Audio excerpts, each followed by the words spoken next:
The uprising was defeated. Tens of thousands of young people sacrificed their lives in that hopeless fight, achieving absolutely nothing.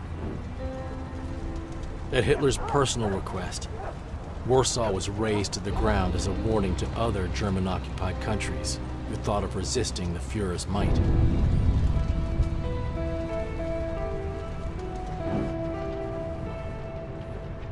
The defeat of the uprising was an unintentional gift for Stalin. Any Polish resistance the Soviets might face had been crushed by German hands.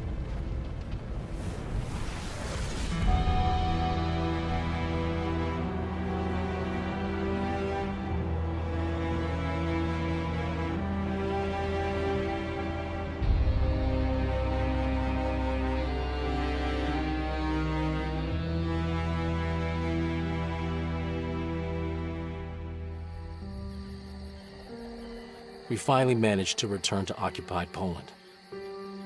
Some time back, we agreed that upon our return, we were all to meet at Led's family estate.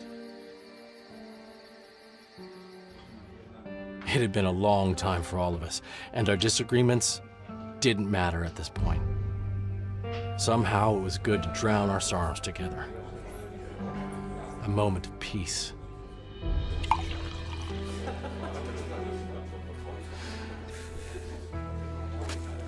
The question on everyone's mind was, what next? For my Polish friends, the war was still raging. The Soviets were just another invader whom they'd have to fight. For Joachim, it was quite the opposite.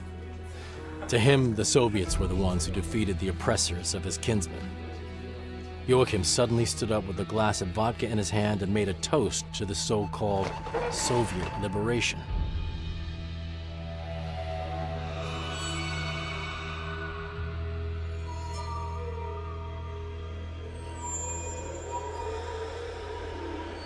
Led violently disagreed.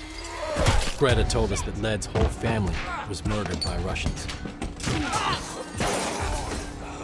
A similar fate awaited thousands of other Poles. The only thing that changed for them was the color of the tyrant's uniform. Joachim left in anger.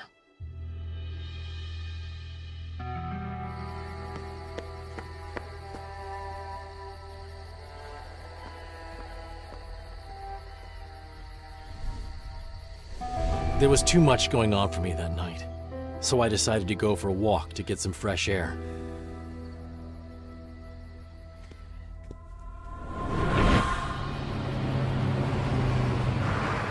Some time passed, when suddenly a convoy of trucks barreled into the courtyard. It was the NKVD. They stormed out of their vehicles and ran inside.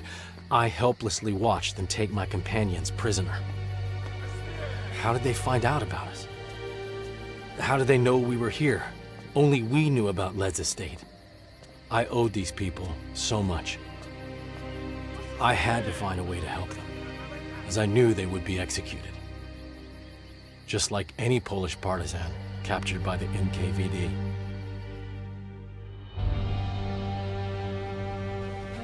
They were most likely headed to a prison compound in Warsaw, commonly known as Toledo. This was to be my last assignment. And this time, it was completely personal.